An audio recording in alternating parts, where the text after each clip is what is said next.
Donc voilà, l'idée de cette présentation, c'est de vous faire visiter un petit peu l'école de l'intérieur et faire un petit peu un historique et présenter les choses. Donc, Pascal en a parlé, le modèle des Lab Schools a été, voilà, son inventeur, c'est John Dewey, donc un philosophe et psychologue américain, dont une des devises était que l'éducation n'était pas une préparation à la vie, que l'éducation, c'était la vie elle-même en tant que telle. Donc voilà, vous voyez un petit... voilà. Donc, un rapide historique. Donc, l'école a ouvert en 2017. On était dans le 2e à l'époque. On avait 27 élèves seulement. Et en fait, comme Pascal dit souvent, l'école a grandi en même temps que les élèves, puisque tous les élèves ont pu poursuivre leur scolarité, certains depuis 2017 avec nous. En 2019, on a ouvert les petites classes, le CP, CE1. Donc, 2022, la seconde. 2023, donc la première année du diplôme terminal de l'IB, et en 2024, on ouvrira le diplôme complet de l'IB. Voilà, donc avec un objectif de à peu près disons 140, 150 élèves, voilà, 160, on pourra guère aller au-delà. L'idée, le projet de l'école est associatif, ce n'est pas du tout un projet entrepreneurial avec l'idée d'ouvrir de nombreuses autres lab schools. On peut accompagner des porteurs de projets, mais en tous les cas, notre projet à nous restera un projet à taille humaine, correspondant à voilà, un nombre important en psychologie sociale, le nombre de Dunbar, où c'est autour de 120-150 personnes avec lesquelles on peut avoir des relations proches, voilà, pour justifier un petit peu notre non-volonté d'extension. Alors, donc, le site de Paris et le site de Montreuil. Donc, voilà, le site de Montreuil est actuellement en travaux. Vous avez les informations qui sont sur notre site internet avec le hall. Hop. Donc, voilà une petite visite de l'école. Donc, vous avez en haut donc le hall d'entrée. Nous avons une classe qui est actuellement donc, en haut à droite, la classe de CE2, CM1, sur les 2 slides là. Et la classe en bas est une des salles des CP, CE1. Voici une des classes des CM2 6e. Donc, l'école est actuellement en classe double niveau, bilingue, anglais-français. Et puis, les 2 photos tout en bas sont les locaux tout neufs de cette année qui accueillent nos élèves de 5e, 4e. Donc, le fondement d'une école laboratoire, d'une lab school, c'est vraiment que toutes les dimensions de l'école, tous les paramètres de la vie à l'école soient fondés sur des résultats de recherche. Donc, voici quelques-uns de ces aspects. Un modèle bilingue suivant une approche qu'on appelle l'immersion réciproque, qui implique qu'il y ait un enseignement dans les 2 langues, en français et en anglais, et avec une répartition en ce qui concerne les langues, Pascal vient d'en parler un petit peu, avec des élèves qui sont déjà bilingues, et en fonction des niveaux, des élèves qui peuvent être vraiment débutants pour les premières années, c'est-à-dire CP, CE1, CE2, avec néanmoins, dans tous les cas, une vraie envie d'éducation bilingue, et des élèves qui commencent à maîtriser de mieux en mieux au fur et à mesure de leur scolarité les 2 langues, sachant qu'au niveau du collège et du lycée, même s'il y a une partie de traduction pour que les élèves acquièrent le vocabulaire nécessaire dans les disciplines, dans les 2 langues, les cours peuvent être donnés en français et ou en anglais. J'aurais peut-être dû commencer par ça, oui, au milieu. Donc, nous sommes une école privée hors contrat, mais néanmoins, comme toutes les écoles en France qui sont reconnues par le ministère de l'Éducation nationale, nous suivons le socle commun de connaissances, de compétences et de culture de l'Éducation nationale. Nous préparons nos élèves au diplôme du brevet, en tous les cas pour nos 3e, et nous préparerons à l'IB et non pas au bac, mais on en parlera mercredi. Et donc, voilà, tous nos élèves de l'an dernier, qui était notre première promotion du brevet, ont eu leur brevet avec mention, et essentiellement mention bien et très bien. Donc, on était très fiers d'eux. Donc, voilà, c'est aussi ce qui nous permet, parce que voilà, pour différentes raisons, certains élèves peuvent nous quitter lorsque les parents déménagent ou autres, de vraiment faire le lien avec les programmes de l'Éducation nationale. Ce n'est pas tant au niveau des contenus des programmes que nous avons une spécificité, c'est vraiment plutôt les approches, les méthodes, la pédagogie en elle-même. Donc, le socle commun, le bilinguisme, le co-enseignement, donc le fait d'avoir 2 enseignants par classe, ou alors, en ce qui concerne les plus grands, 5e, 4e et 3e seconde, ils sont regroupés par classe, mais ils sont des groupes de 12-15 maximum, donc en petits groupes, et ils ont des temps de co-enseignement pour tout ce qui concerne les conseils des élèves, les projets en commun, voilà. Mais donc, petits effectifs avec un ratio de 1 enseignant pour 15 élèves au maximum. La notion d'hybridation pédagogique, c'est, certains d'entre vous ont évoqué leurs enfants qui venaient d'écoles Montessori ou d'écoles publiques ou d'autres, voilà. C'est vraiment de nous appuyer sur différents courants pédagogiques quand ils ont été validés par des travaux de recherche pour créer une pédagogie hybride, essayant de s'inspirer des meilleures pratiques reconnues, quelle que soit leur origine. Et enfin, et ça c'est vraiment directement en lien avec les travaux universitaires et scientifiques de notre fondatrice, un accent mis sur le bien-être des élèves, de l'équipe, des familles, donc ça dépend de nous, et le développement des compétences socio-émotionnelles ou psychosociales des enfants.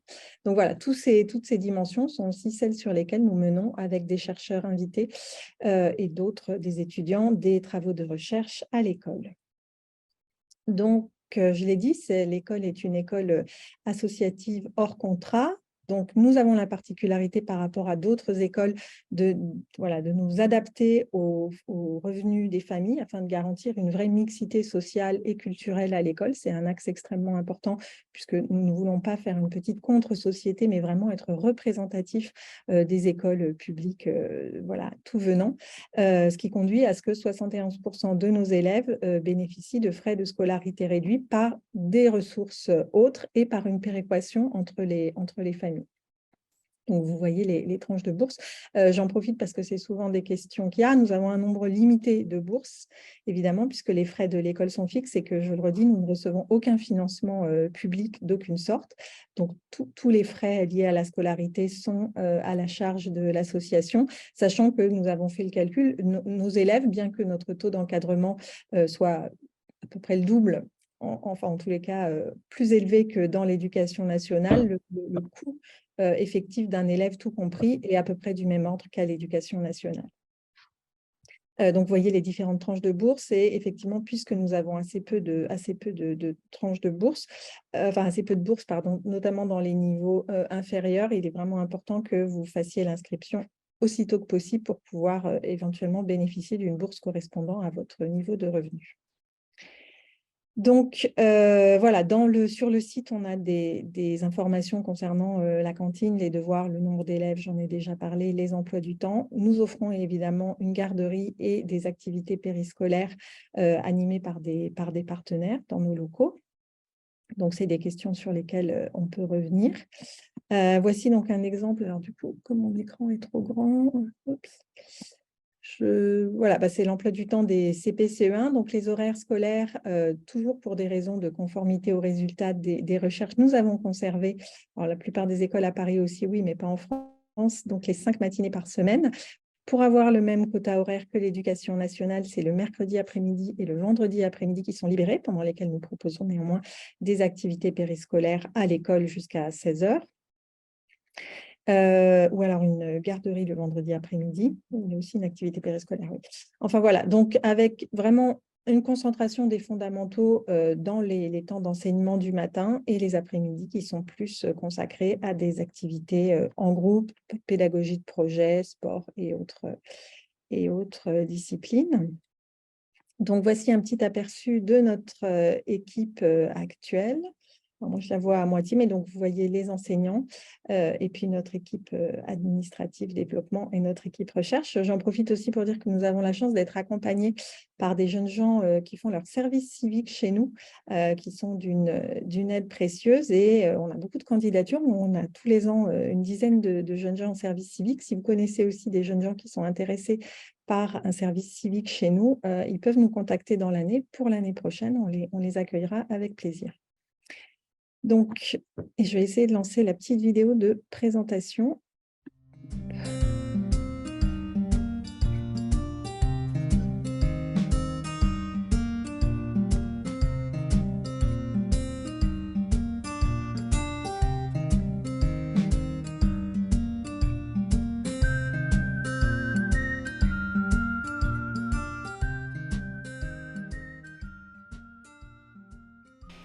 Bonjour, je suis Philippine Voitier, je suis l'enseignante francophone de la classe des CP-CE1 à la Lab School et je travaille dans l'école depuis 2019. Avant ça, j'ai travaillé dans l'éducation nationale essentiellement dans des classes en maternelle et ce que j'aime particulièrement à la Lab School, c'est de pouvoir travailler en binôme d'enseignants, d'avoir deux regards en parallèle sur les élèves et d'échanger sur nos pratiques professionnelles avec des enseignants de culture anglophone.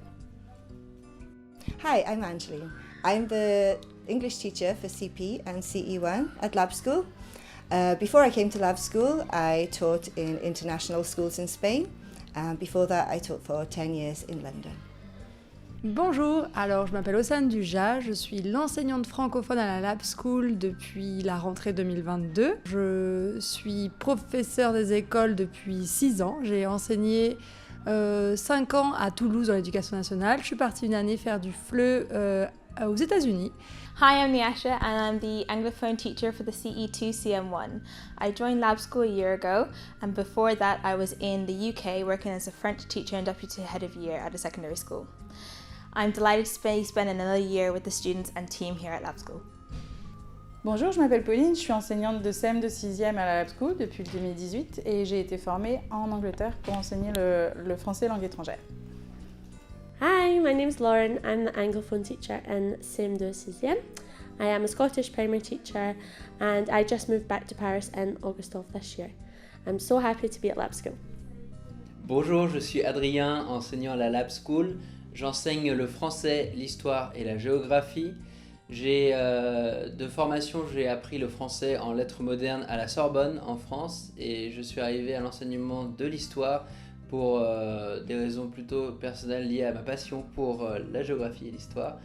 Je suis celui qui va préparer vos enfants au brevet pour les 3e et pour le lycée, la préparation sera plutôt centrée sur le diplôme international de l'IB. Hi, my name is Kirsten, and I'm the English-speaking teacher for the middle schoolers and the high schoolers. Before coming to the Lab School, I spent 11 years teaching teenagers and university students in literature, research, writing, and cultural studies. I'm so happy to be joining the Lab School team. Bonjour, je suis Charlotte, professeure de français, anglais et espagnol au collège et au lycée. Avant la Lab School, j'étais enseignante aux États-Unis et en Angleterre. J'ai également une expérience dans le digital learning en tant que conceptrice de formation.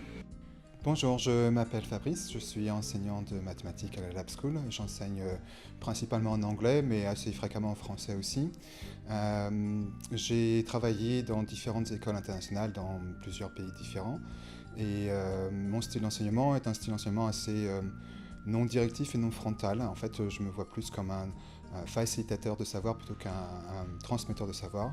Et je travaille avec mes élèves de façon à leur permettre de prendre du plaisir à ce qu'ils font, mais aussi d'apprendre comment apprendre, de façon à ce qu'ils puissent continuer d'apprendre tout au long de leur vie.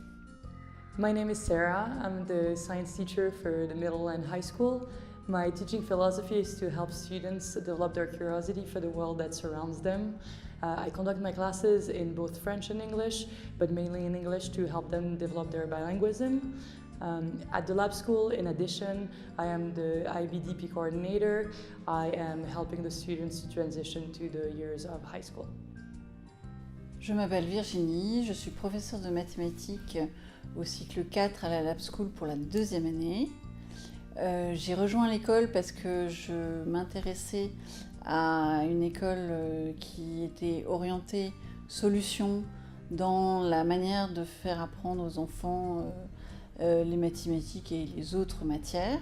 Je suis devenue enseignante après une quinzaine d'années dans l'ingénierie et j'apprécie aujourd'hui d'être dans un métier plus humain qui accompagne les enfants pour leur futur. Hi, my name is Erin Sharp. I'm from the cold and snowy island of Newfoundland in Canada, but I'm coming to you direct from Tokyo to Paris. It's very exciting to be working at Lab School. I'm teaching music to almost all the kids in the school, and it's so exciting to be part of a team with this kind of research-based and well-being of the child-centric philosophy.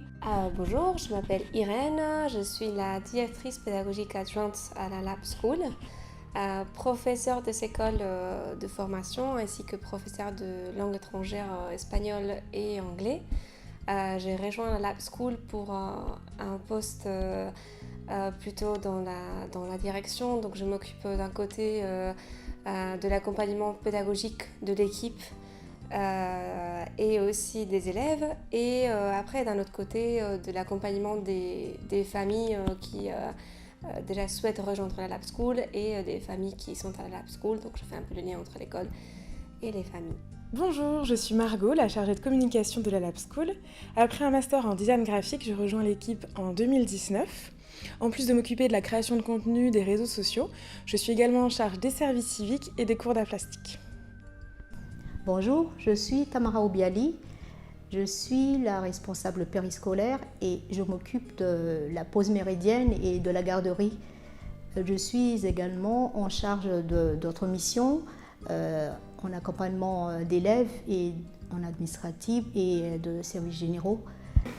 Bonjour, je m'appelle Marlène Martin et j'ai la chance de travailler à la Lab School dans l'accompagnement des enseignantes pour la mise en œuvre de leurs projets pédagogiques en tant que directrice pédagogique. Donc mon rôle concrètement est de lire tout un tas d'articles scientifiques sur les recherches en sciences de l'éducation et de voir comment on peut les transformer en pratiques concrètes sur le terrain pour travailler avec les enfants et les enseignants.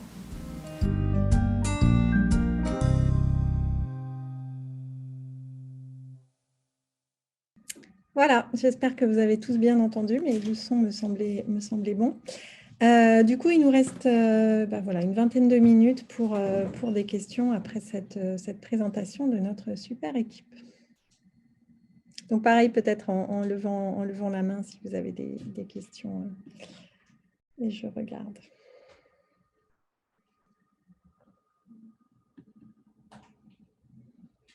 Oui, alors du coup, c'était Adrien, je crois, c'est ça ? Je ne sais pas si vous parlez de moi, mais c'est Fabien. Ah, pardon, Fabien, excusez-moi. Ouais, non, je me suis dit que c'était pas loin. Ça finissait par rien, je me suis retrouvé. Très bien. La question que j'avais, c'était, vous parliez justement des classes où il y avait 2 professeurs, par exemple, en même temps pour les CP, et C20, en fait. Donc, du coup, vous aviez dit qu'il y avait un maximum de 15 élèves par professeur. Donc, j'imagine que vous n'allez pas avoir 30 élèves en même temps avec 2 professeurs, ou peut-être que si. Vous avez une idée à peu près de combien d'élèves vous aurez pour l'année prochaine, par exemple, en CP-CE1 en même temps? C'est ce que je vous disais, on a en fait une quinzaine de CP et une quinzaine de CE1, ce qui fait que la classe fait une trentaine d'élèves, mais il y a 2 enseignants avec donc le ratio en fait enseignant-enfant est de 1 pour 15, sans compter les autres adultes de l'école. L'intérêt d'avoir quand même un groupe de cet ordre-là, et ça, il y a aussi des travaux, c'est la dynamique de classe et c'est aussi la possibilité pour les enfants d'avoir un choix de copains, parce qu'ils ont tous leur personnalité. Et c'est vrai que quand il y a des très petits effectifs, voilà, parfois, si jamais on n'accroche pas forcément avec les quelques enfants, qui sont dans la classe, voilà. Donc on a stabilisé ce ratio adulte-enfant et ce ratio de l'ordre d'une quinzaine d'enfants par niveau. D'accord. Et ça dure jusqu'au collège, en fait, si j'ai bien compris. C'est ça. On a en fait une quinzaine de places par niveau scolaire actuellement du CP à la 4e. Et voilà, on ira un petit peu plus loin avec les niveaux 3e, seconde, première et terminale de l'IB, de l'ordre d'une vingtaine d'élèves par niveau de classe. Super, merci beaucoup. Je vous en prie. J'ajoute aussi que pour tout ce qui est multi-âge, il y a aussi beaucoup de travaux qui démontrent que les classes multi-âge favorisent l'entraide entre les enfants. Donc, c'est un point à la Lab School qui est aussi très important de garder ce système de multi-âge. Oui, alors j'en profite pour dire que jusque-là, peut-être certains d'entre vous avaient entendu parler de ça. On avait plutôt des classes triple niveau qui présentaient d'autres défis, mais néanmoins, une chose très importante pour nous, et merci du coup Victorine, tu me donnes l'occasion de le rappeler, c'est aussi des projets à l'échelle de l'école tout entière. Et donc, par exemple, on a fait une journée d'intégration juste avant les vacances, où c'est vraiment l'ensemble des enfants du CP à la seconde qui ont participé à une journée commune avec des équipes composées d'enfants de vraiment de 6 ans à 15 ans. Donc ça, c'est quelque chose d'important. Il y a plusieurs fois dans l'année comme ça des projets sur l'ensemble de l'école justement pour favoriser cette approche multi-âge. Du coup, je vois Marie-Édith Agostini. Oui, je me demandais, pour revenir sur la question qui a été posée précédemment, puisque l'école est ouverte depuis plusieurs années, j'imagine que les élèves passent au niveau supérieur. Et donc, combien de places sont libérées pour l'année qui va venir, quoi? Tout à fait. Donc, en fait, on a la classe la plus ouverte est celle de CP, évidemment, puisqu'on n'a pas de maternelle. Alors, quelqu'un a évoqué tout à l'heure l'école M. Effectivement, ça fait partie, c'est un peu, on les appelle chaleureusement notre maternelle. Donc, il y a 15 places pour le CP. Et en ce qui concerne les autres niveaux, ça dépend des élèves qui déménagent ou qui s'en vont. Donc, voilà, on a dédoublé les classes cette année, donc on a quelques places en plus, mais ce sera au maximum 5 à 7 places, grand maximum par niveau, et plutôt 5 que 7, si jamais il y a un certain nombre d'élèves qui nous quittent. Mais effectivement, voilà, pas... Alors, j'en profite pour dire qu'il reste quelques places cette année, puisque c'est l'année où on a ouvert plus de places, mais voilà, c'est assez peu... Alors, je fais peut-être suite à votre question. Voilà, tous les ans, effectivement, il y a des élèves qui voudraient nous rejoindre et pour lesquels on a plus de place. Donc, n'hésitez pas à recandidater pour l'année prochaine. Vous êtes dans ces cas-là prioritaires. Et un autre aspect vraiment important, c'est que voilà, il y a une multitude d'écoles à Paris. On a cette chance-là qui présentent toutes des projets différents pour s'adapter aux besoins des familles. Et c'est vrai que voilà, à 2 candidatures, on peut donner la préférence en fait aux enfants qui auront le plus besoin de nous, c'est-à-dire qui auront pu rencontrer des difficultés par ailleurs, qui auront eu des situations un petit peu complexes, qui ont vraiment besoin d'un apprentissage personnalisé. Et si jamais il s'avère qu'on ne retenait pas votre enfant si vous avez candidaté, ça peut être parce qu'on aura vu qu'en fait, voilà, on est content de votre confiance et on vous en remercie, mais sans doute qu'il se débrouillera très très bien ailleurs parce qu'il a vraiment des ressources importantes par rapport à un autre enfant dont on pense que voilà, il a vraiment besoin d'un environnement comme le nôtre. Donc, c'est des expériences qu'on a eues des années précédentes.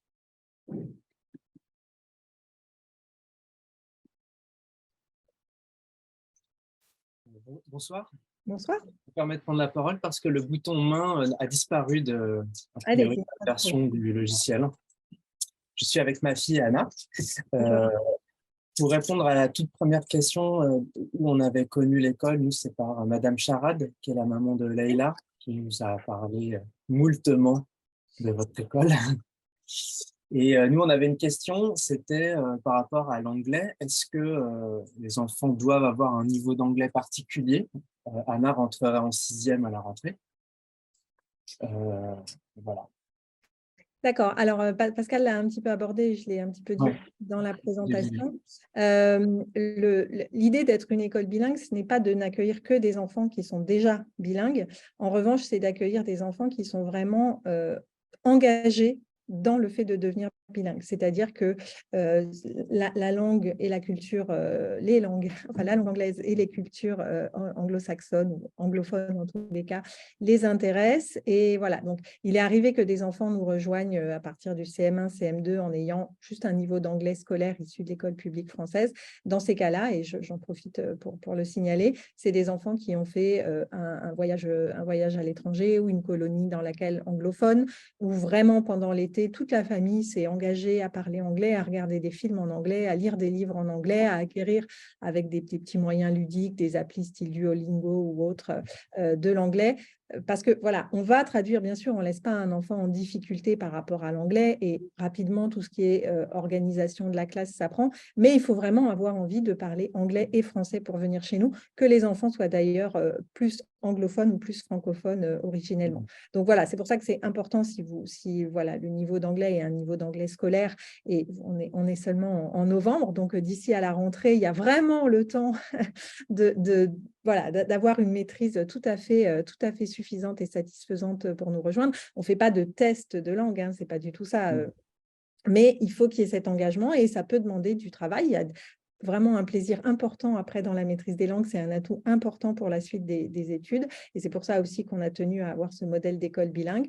Donc voilà, ça fait partie pour le bien-être de l'enfant dans nos classes à partir effectivement du CM1, CM2, d'avoir un niveau d'anglais, une bonne compréhension orale courante par rapport à ça. Mais à nouveau, vraiment, même si voilà, on n'y est pas encore tout à fait en novembre, ça laisse vraiment largement le temps, en ayant une pratique quotidienne régulière en famille, de progresser et d'avoir le niveau suffisant pour être à l'aise chez nous en classe de 6e l'année prochaine. Merci. Oui, Charlotte, vous aviez une autre question? Du coup, pour un enfant qui vous rejoint en classe de 5e ou de 4e et qui n'est pas bilingue, du coup, est-ce que c'est un problème? Est-ce que c'est un enfant qui va se retrouver perdu quoi, dans votre système éducatif? Vous voyez ce que je veux dire? C'est-à-dire un enfant qui, à moins de faire au cours de cette année des entraînements particuliers que vous pourrez me dire, mais un enfant qui vous rejoint plus tard, vous voyez ce que je veux dire? Pas au CP, pas en CE2, comment ça peut se passer? Oui, la réponse est un petit peu la même que pour le papa d'Anna. Voilà, il y a vraiment le temps encore maintenant d'avoir le niveau suffisant pour rentrer à l'école, qui doit être un niveau de compréhension des choses quotidiennes assez bon et d'avoir un vocabulaire développé. Mais à nouveau, donc beaucoup de travaux maintenant sur l'apprentissage montrent que c'est en faire un petit peu chaque jour qui est le plus efficace, en apprenant 3 ou 5 mots par jour d'ici à la rentrée prochaine. Il y a vraiment la possibilité de l'avoir. Et n'hésitez pas, hein, on est nombreux à avoir expérimenté ça lorsqu'on est un petit peu plus vieux, les séries, la musique et autres. La question, c'est vraiment une question de motivation et de pratique. Et c'est pour ça, voilà, il y a des familles qui se sont toutes remises à parler beaucoup anglais, même si les parents ne parlent pas très bien. Ce n'est pas une question d'accent, c'est vraiment une question d'avoir envie, d'avoir un intérêt et de pratiquer la langue. Vraiment, donc j'insiste à nouveau, notamment à partir de la 6e, 5e, d'avoir une compréhension suffisante. Ça ne veut pas dire être bilingue, hein. Devenir bilingue, c'est très compliqué à part l'être vraiment de naissance, mais en tous les cas, d'avoir un goût, une appétence et d'avoir montré qu'on faisait des efforts pour ça. Voilà, donc on peut vous conseiller des ressources spécifiques, mais c'est vraiment une question d'engagement de l'enfant. Et Pascal l'a précisé tout à l'heure, de la famille. C'est-à-dire que les parents peuvent vouloir, mais il faut que l'enfant comprenne pourquoi et qu'il s'engage lui-même parce que c'est lui qui va apprendre. Voilà. Du coup, je vois une question de Marielle Cartiot. Oui, bonjour à tous, à toutes. Vous entendrez peut-être derrière une radio et la petite sœur de mon fils qui va bientôt avoir 5 ans. Nous habitons à Montreuil et j'ai entendu parler de l'école pour le coup par recherche Internet. Donc, je ne connais personne encore à l'école et j'avais des questions généralistes. Vous avez mentionné sur le site internet que l'école est privée hors contrat, mais que le privé sous contrat peut s'acquérir au bout de 5 ans d'existence. Si mes calculs sont bons, ça doit être à peu près cette année. Est-ce que c'est une volonté de la part de l'équipe de passer en privé sous contrat ou c'est pas encore ce sur quoi vous mettez l'accent? J'avais 2 autres questions. Par rapport au périscolaire, on a vu votre personne en charge du périscolaire intervenir. Comment est-ce que vous choisissez les intervenants? Est-ce que les enfants sont actifs dans le choix des activités proposées dans les temps périscolaires? Voilà, comment ça se passe. Et ma 3e question, c'est à propos de la recherche. Est-ce qu'il y a tout le temps des chercheurs avec les enfants? Comment ça se passe dans les classes? Quelle est la posture des chercheurs et le rythme auquel sont effectuées les recherches au contact avec les enfants? Merci. Merci. Je pense que c'est des questions qui doivent intéresser beaucoup de monde. Vous avez fait une synthèse Appréciable. Donc, effectivement, pour passer sous contrat, il faut avoir été au moins 5 ans en école hors contrat.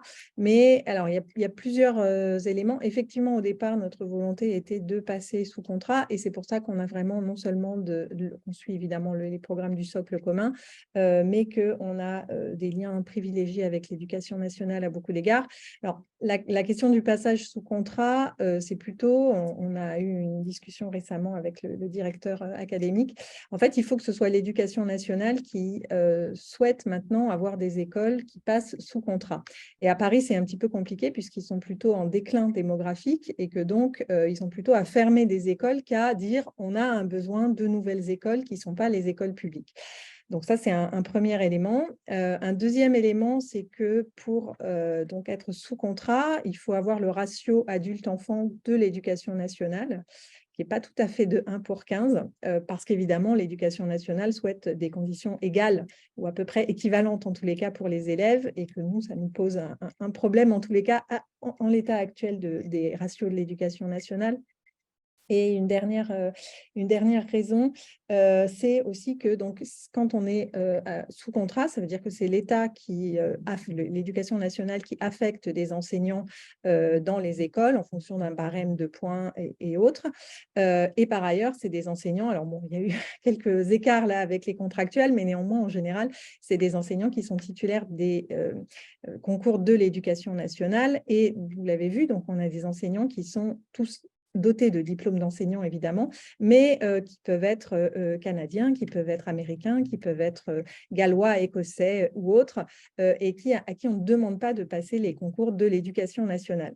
Donc voilà, ces 3 éléments font que, même si voilà, on a des contrôles et des inspections et qu'on est proche sur différents projets de recherche avec l'éducation nationale, ce n'est pas dans l'immédiat, on pourrait candidater, mais il faudrait que l'éducation nationale ait un besoin, ce qui ne vient pas dans l'immédiat. Donc, en ce qui concerne le périscolaire, donc c'est Tamara que vous avez vu qui est responsable des pauses méridiennes et de la garderie. Voilà. Donc, la garderie, ce n'est pas une étude, c'est vraiment un temps où les enfants goûtent, où ils ont des livres, il y a des petites activités qui sont proposées.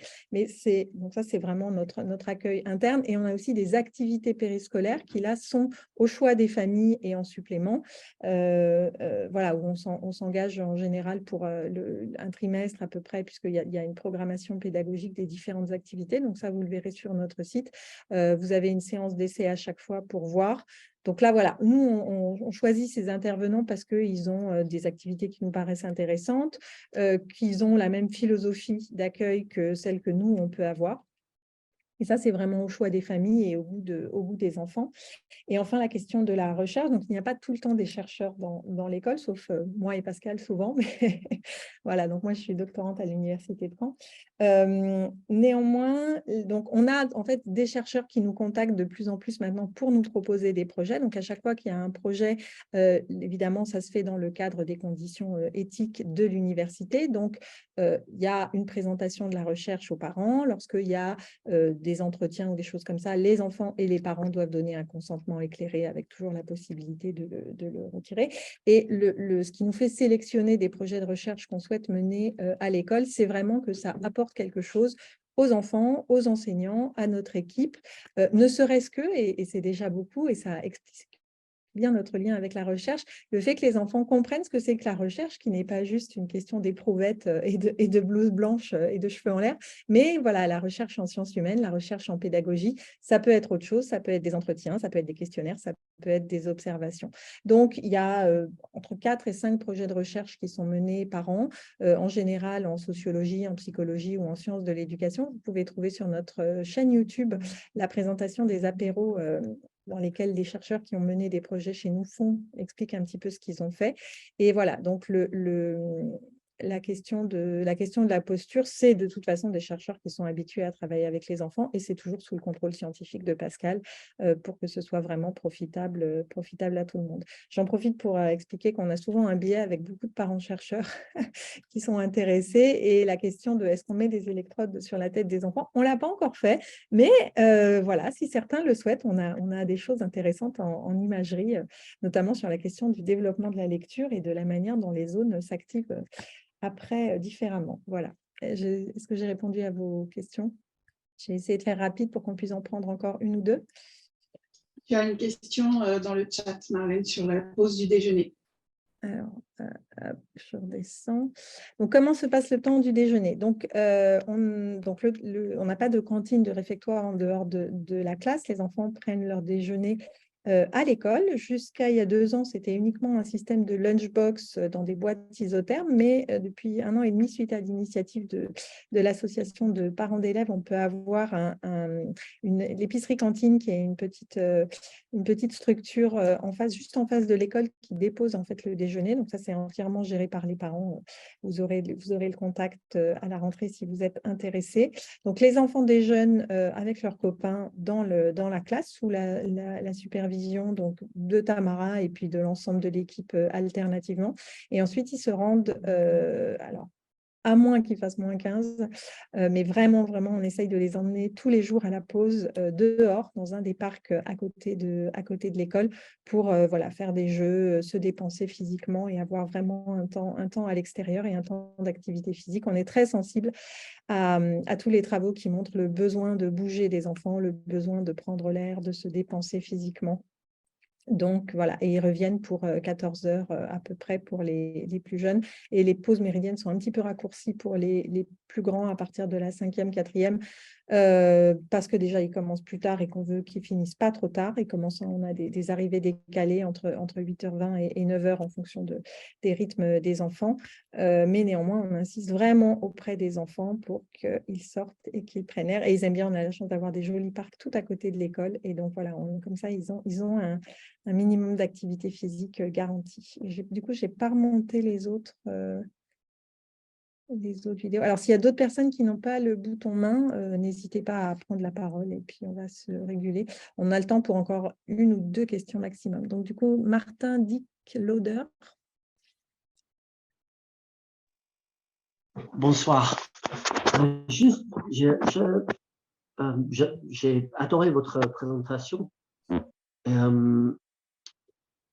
J'adore le projet de votre école. J'ai juste une petite inquiétude sur le fait de ne pas être sous contrat de l'éducation nationale. Je vois vraiment l'entrée de tout ce que vous avez expliqué avec le choix des enseignants et le ratio des enseignants aux élèves. Mais juste dans l'hypothèse qu'une élève voulait changer de système, par exemple entre collège et lycée, est-ce que ça crée des difficultés pour les élèves? Est-ce que les lycées, par exemple, du système de l'éducation nationale, est-ce qu'ils favorisent des candidats qui sont issus de ce système plutôt que du vôtre?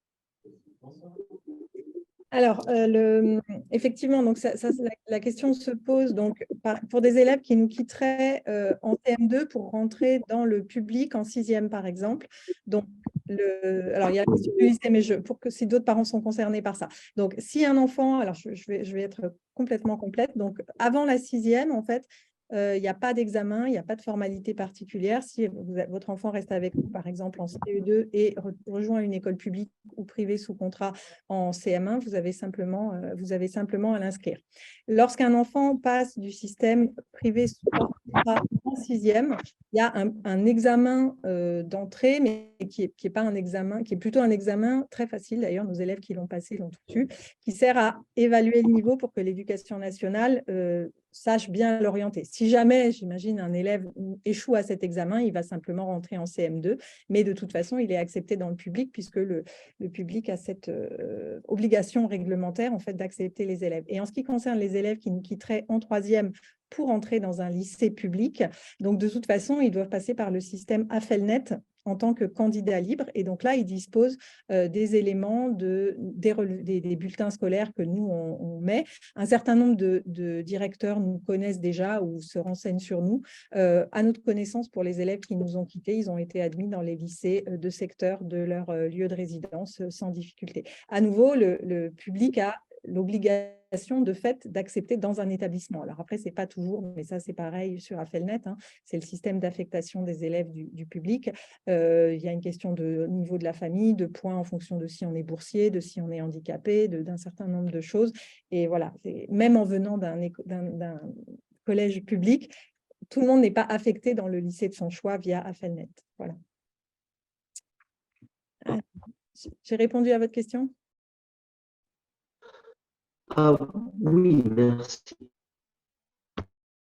Je vous en prie. Donc, il reste voilà, le temps pour une dernière question. Si jamais personne, à part Fabien qui a déjà parlé, n'en a, je vais répondre à sa question. Et puis, voilà, on vous laissera ensuite continuer à regarder le site internet si vous avez d'autres questions.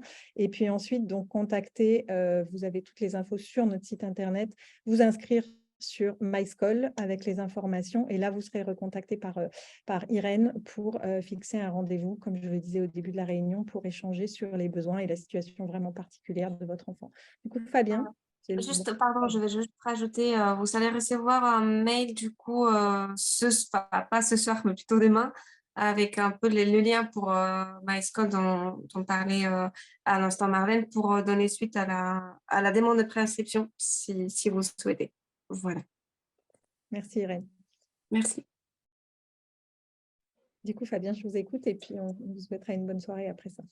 Ça marche. C'est une très rapide question. C'était pour rebondir sur le fait que vous ne soyez pas dans le contrat, en contrat avec l'éducation nationale. C'était pour les vacances. Est-ce qu'il y a des différences avec les écoles publiques, tout simplement, pour les dates ou pour la manière de gérer? Non, donc merci. Oui, c'est une question pratique importante. Et donc, oui, je pense que l'enregistrement va être envoyé, Irène, je vois dans le chat. Du coup, pardon, oui, on suit en fait le calendrier de l'éducation nationale au niveau des vacances, au niveau du pont, au niveau de… Voilà, donc il n'y a pas de… Il n'y a pas de question là-dessus pour des raisons de praticité, c'est important. Oui, alors je vais juste prendre très rapidement votre question, Alexandra Gobert. Oui, bonsoir, désolée pour la question dernière minute. C'est juste qu'on a une autre réunion à 19h pile et que voilà. Très rapide. Pour nous, ce sera la deuxième inscription sur MySchool, en fait, puisqu'on s'est déjà inscrit l'année dernière. Ma question, c'est est-ce qu'on réactualise les informations si nécessaire avant d'être recontacté ou pas, ou on reste en l'état, comme ça. Voilà. Alors Irène, je pense que c'est toi qui dois savoir. J'imagine que s'il y a des infos qui ont changé, oui. Oui, ça serait, idéalement, on peut mettre à jour le profil sur MySchool, notamment ce qui concerne le niveau, un peu les informations personnelles des parents, si vous vous contactez, adresse mail ou téléphone ou autre. C'est bien de vérifier que toutes les données sur MySchool sont à jour. Mais sinon, normalement, je vous ai déjà mis comme demande de préinscription pour 2023-2024. Voilà, donc ça c'est bon, il faut juste vérifier que toutes les infos sont à jour et on vous contactera après la réunion également. Merci. Merci. Très bien, merci de votre intérêt pour cette réunion. On espère avoir répondu à un maximum de vos questions.